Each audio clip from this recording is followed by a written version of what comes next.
Thank you खुशी. माझं नाव काजल बेजरवार आहे. मी वैदिक आणि अबॅकस मॅथ्स फोनिक्सचे क्लासेस घेते किड्स कॉर्नरमध्ये. आता खरं पाहिलं तर हा कार्यक्रम खूप छान असा डान्सचा वगैरे आहे, पण सगळेजण एकत्र एकाच ठिकाणी जमणं हे फार आजकाल कठीण झालेलं आहे. आणि म्हणून मला तुम्हाला जी माहिती दिली आहे सगळ्या लोकांपर्यंत पोहोचली पाहिजे, आणि म्हणूनच मी आज या कार्यक्रमामध्ये 10-15 मिनिटे तुमची घेणार आहे, जास्त नाही घेणार आहे. त्यामध्ये तुम्हाला या क्लासेसबद्दल थोडीशी माहिती सांगणार आहे की येणारा जो समय आहे मुलांसाठी तो एक्साइटमेंट आणि फन आणि एक स्किल त्यांच्यामध्ये डेव्हलप झालं पाहिजे असं काहीतरी या क्लासेसमुळे घडणार आहे. आणि ते कसं हेच मी तुम्हाला आज इथे समजावून सांगणार आहे. तर सगळ्यात पहिला जो आपला क्लास आहे तो आहे ॲबॅकसचा.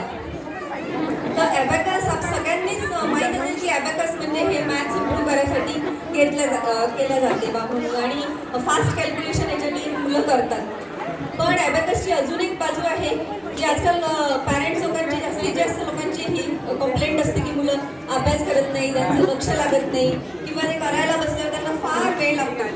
तर ॲबॅकसमध्ये आपला जो ॲबॅकसचा प्रोग्राम असतो त्याच्यामध्ये आम्ही फिंगरवरती आणि ॲबॅकस स्कूलवरती ॲबॅकस शिकवतो, आणि त्याच्यामध्ये त्यांचे दोन्ही हँड्स जे आहे ते उपयोगात येतात. आणि त्या दोन्ही हँड्स म्हणजे आपला जो राईट हँड आहे तो लेफ्ट ब्रेननी कनेक्टेड असतो आणि लेफ्ट हँड जो आहे तो राईट ब्रेननी कनेक्टेड असतो. अशा प्रकारे दोन्ही हँड्स जेव्हा ते मुलं वापरतात त्यांचे दोन्ही ब्रेन ॲक्टिवेट होतात, आणि दोन्ही ब्रेन जे मुलं यूज करतात त्यांचे सगळे जे कामं आहे ते रुटीनपेक्षा फास्टर होतात. म्हणजे जर तो 1 तास अभ्यास करायला लागत असेल तर त्या क्लासनंतर लगेच म्हणजे काही दिवसानंतर लगेच त्यांच्यामध्ये हा फरक तुम्हाला दिसून येतो का त्याचं कॉन्सन्ट्रेशन लेवल वाढलेलं आहे, डिसिजन मेकिंग पॉवर आहे.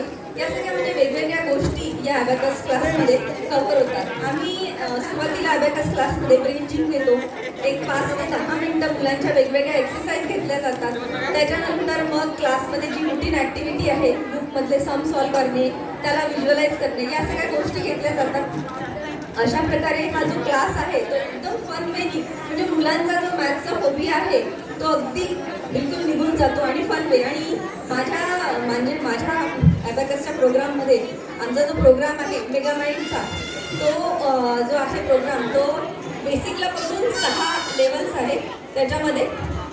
आणि त्याच्यामध्ये मुलं म्हणजे कधीपासून सुरू करू शकतात तो प्रोग्राम. तर senior KG is the best age for this abacus.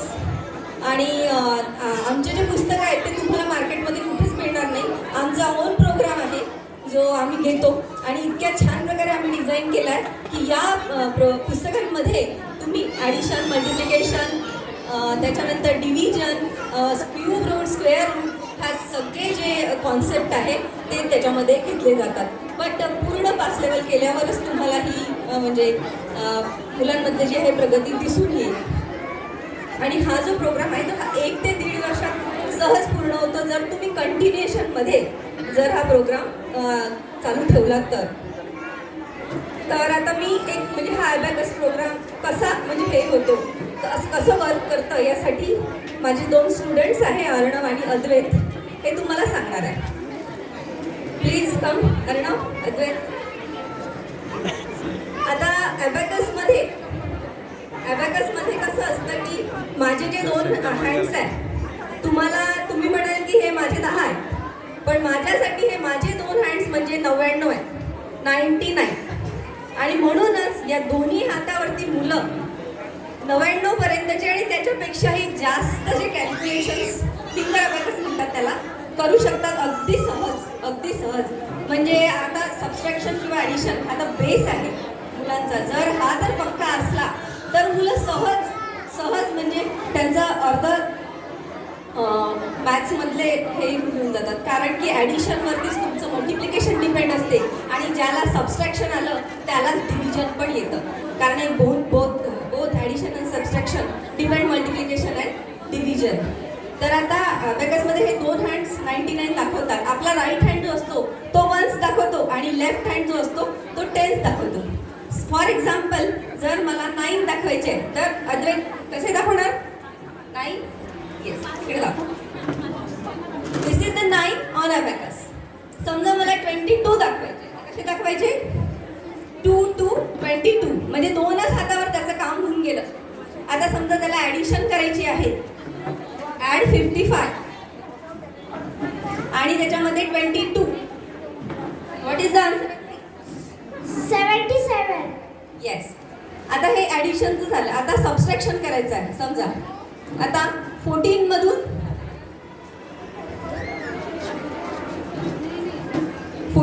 9 लेस करायचे आहे. तर कसे करणार? ॲड 14 लेस 9. 5. म्हणजे त्यांनी अगदी बिलकुल सहजतेने कॅरी, जे आपण कॅरी करतो, बॉरो करतो, जे मुलं करतात ते त्यांना काहीही करायची गरज पडत नाही. मल्टिप्लिकेशनचंही सेम आहे, डिव्हिजनचं पण सेम आहे. आता इथे एकदम डिटेलमध्ये मला ते हे करता येणार नाही. थँक्यू अद्वैत आणि थँक्यू अर्णव. पुढचा जो क्लास आहे माझा तो आहे वेदिक मॅथ्सचा. आता वेदिक मॅथ्स म्हणजे समजा मुलांना आता तिसरी चौथीमध्ये मुलं चालले गेलेत आणि तरी पण त्यांना जो आहे मॅथ्सचा फोबिया अजूनही आहे, त्यांना अजूनही मॅथ्समध्ये हे आहे. तर आमच्याकडे बेसिक वेदिक मॅथ्स म्हणून याच वर्षी नवीन प्रोग्राम आम्ही लॉन्च केलेला आहे, जो की 3rd आणि 4thच्या मुलांसाठी आहे. आणि त्याच्यामध्ये पण आम्ही ॲडिशन, सबस्ट्रॅक्शन, मल्टिप्लिकेशन, डिव्हिजन, त्याच्यात क्यूब रूट, स्क्वेअर रूट सगळे कॉन्सेप्ट क्लिअर केले जातात. पण आता वेदिक मॅथ्स म्हणजे काय? तर वेदिक मॅथ्स म्हणजे आपला 16 सूत्रांवर आधारित जो आहे तो प्रोग्राम असतो. म्हणजे ट्रिक्स असतात त्या मी मुलांना शिकवतो. त्याद्वारे ते अगदी सहजपणे ॲडिशन आणि मल्टिप्लिकेशन करू शकतात, जसं की ॲबॅकसमध्ये करतात तसंच. बट इथे वे ऑफ ट्रिक्स ज्या आहेत त्या वेगळ्या आहेत. आता समजा मी तुम्हाला म्हटलं की 281 पासून तर 290 पर्यंतचे नंबर तुम्ही ॲड करा. तर तुम्ही कराल 281 + 282 असं सगळं ॲड करत राहाल. पण मी तुम्हाला त्याचं सेकंदात आन्सर सांगू शकते की 285 आणि त्याच्यासमोर 5 म्हणजे 281 पासून 290 300 पर्यंतचे ते ॲडिशन आहे. 285 आणि पुढे 5. सो आन्सर इज 285 आणि 5. म्हणजे अशा सहजतेने बिलकुल काही सेकंदाचा विचार न करता अशा ट्रिक्स आम्ही मुलांना शिकवतो की ज्यामध्ये ते सहज आन्सर काढू शकतात. आणि आजकाल तर कॅल्क्युलेशन फास्टच. प्रत्येकच एक्झाम म्हणजे स्कूलची असो की ही कॉम्पिटेटिव्ह एक्झाम असते, ओलंपियाड आहे, नवोदय आहे, ज्याच्यामध्ये तुम्हाला जो मॅथ्स आहे, जो सब्जेक्ट आहे तो अगदी म्हणजे अगदी लवकर सॉल्व करता आला पाहिजे. तर जर हा वेदिक मॅथ्सचा क्लास तुम्ही जर जॉईन केला तर मुलांमध्ये फार म्हणजे मॅथ्सचा फोबिया जो आहे तो दूर होतो. आता याचे लेवल जे आहे वेदिक मॅथ्सचे हे 4 लेवल आहेत त्याच्यामध्ये. आणि एज लिमिट जी आहे ती 3rd ते 4th पासून जी मुलं आहे पुढे 8th पर्यंत हा क्लास जॉईन करू शकतात वेदिक मॅथ्सचा. आणि तिसरा क्लास जो आहे तो माझा आहे फोनिक्सचा. आता फोनिक्स म्हणजे तर बऱ्याच लोकांना माहीत नाही की फोनिक्स म्हणजे काय. म्हणजे मुलं 3री 4थीत जेव्हा जातात तेव्हा मग पॅरेंट्स लोकांना कळतं की माझ्या मुलाला वाचता येत नाही, माझ्या मुलाला लिहिता येत नाही, त्याच्या स्पेलिंग्समध्ये फार चुका होतात. हे जेव्हा कळतं तेव्हा त्यांना आठवण येते की आता काय करायचं. आणि मग ते माझ्याजवळ येतात आणि म्हणतात मॅडम तुम्ही याला वाचायला शिकवा आणि तुम्ही याला आता स्पेलिंग बनवायला शिकवा. तर तुमच्यावरती म्हणजे तुमच्या आता जे स्टुडंट सिनियर KGला आहे किंवा आणखी काही त्यांनाही काही जर असा प्रॉब्लेम असेल तर तुम्ही हा क्लास जॉईन करू शकता या समरमध्ये. मी मुलांचं एकाही महिन्यात 2ही महिन्यात म्हणजे समरमध्ये फक्त हा रॅपिडमध्ये कोर्स कंप्लीट करून देते स्पेशली फॉर समर.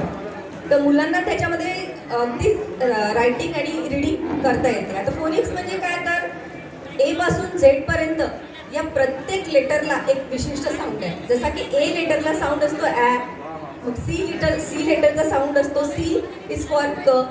सो असे डिफरंट साऊंड असतात आणि या साऊंडला जेव्हा आपण एकत्र वाचतो, स्पेलिंग दिली आहे समजा तुम्हाला ब ॲट बॅट, तर याला आपण BAT असं थोडी वाचतो, ब ॲट असं वाचतो. म्हणजे त्याच्या साऊंडने वाचतो. आणि जर तो मुलगा साऊंड शिकला आहे तर तो लिहिणार पण करेक्ट आणि वाचणार पण करेक्ट. जर तुमच्या मुलाला अर्ली रीडर बनवायचं असेल म्हणजे त्याला रीडिंगमध्ये जर कॉन्फिडन्स त्याचा वाढवायचा असेल तुम्हाला आणि त्याला तुम्हाला वाटत असेल की त्यांनी वाचलं पाहिजे तर फोनिक्सचा क्लास हा गरजेचा आहे. फार म्हणजे फारच.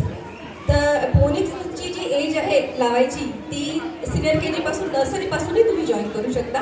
त्याच्यामध्ये पहिला जो असतो बेसिकचा त्याच्यामध्ये आम्ही 7 ग्रुप शिकवतो, त्यानंतर ॲडव्हान्स असते आणि लास्टमध्ये मी फोनिक्स प्लस ग्रामर म्हणजे जॉली ग्रामर शिकवते. त्याचा मी रिसेंटलीच कोर्स केलेला आहे. तर अशा प्रकारे ते तिन्ही क्लासेस किड्स कॉर्नरमध्ये माझे चालू आहेत. मार्चपासून नवीन बॅच सुरू होणार आहेत आणि किड्स कॉर्नरच्या मुलांना विशेष सवलत अशी देणार आहे मी. तर तुम्ही याच्यासाठी मीना मॅमला कॉन्टॅक्ट करू शकता. तिथे आता माझं सध्या काही बॅकअप नाही आहे, काढला गेला आहे, पण मी लवकरात लवकर तिथे लावणार आहे. पण माझ्या क्लासविषयी जी पण काही माहिती आहे ती तुम्ही मीना मॅडमकडून घेऊ शकता, त्यांच्याकडे नंबर आहे माझा. तर या तिन्ही क्लासविषयी मला सांगायचं. Thank you so much. आणि सगळ्यांचे मॅमचे आणि सगळ्यांचे मी आभार मानते, त्यांनी मला चान्स दिला इथे माझ्या क्लासबद्दल माहिती द्यायचं. Thank you so much.